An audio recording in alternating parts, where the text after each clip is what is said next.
Hello and welcome to Indian Ask Aussie Answers. I'm Krish. And I'm Felicity. Today we're delving into the role of body language in professional settings in Australia and how it might differ from Indian norms. Krish, why don't you start us off? Sure, Felicity. In professional contexts like job interviews and business meetings, how important is body language in Australia? It's crucial, Krish. Body language can often say as much as your verbal responses. A firm handshake at the beginning of an interview, for instance, sets a tone of confidence.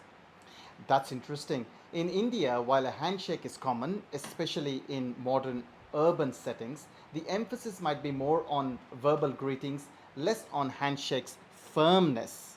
Posture is another key aspect. Sitting upright, leaning slightly forward shows engagement and interest. Slouching or leaning back might be interpreted as disinterest. Contrastingly, in India, more formal posture is maintained, but level of forward engagement might vary depending on the seniority of the person you're interacting with. Hand gestures can also be effective in communication. They should be purposeful, but not overdone. You don't want to be flinging your hands around too much, as it is a distraction, but slight movements is acceptable. What's the norm in the Indian workplace? Exactly as you said, Felicity, in India, gestures are used, but more conservatively. As you rightly said, especially in a formal settings, because over expressive of gestures might seem a little bit distracting, you see. Eye contact is important here too.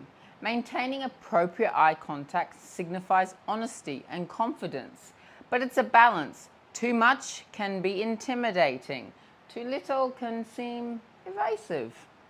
In India, maintaining eye contact is also valued, but as we discussed before, the prolonged direct eye contact, especially with the higher ups, might not be as receivable as well. So it can be seen a bit challenging and disrespectful as well. That's a good point about cultural differences. Now, about projecting confidence and openness. It's not just what you say, but how you say it. Your body language should complement your words. Absolutely. In terms of being assertive versus respectful, how is that navigated in Australian workplaces? It's about being clear and direct with your communication, but also being considerate and listening to others. Assertiveness doesn't mean being aggressive, it's about being confident in your stance. A commonly known phrase over here is fake it till you make it. This basically means even if you're not confident, pretend that you are. You are an actor or actress. You are playing a role.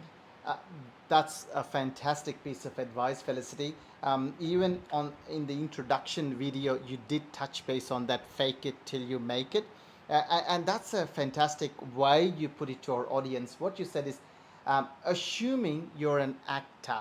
So even though you're unfamiliar with the situation, you got to assume being an actor and you fake it till you make it.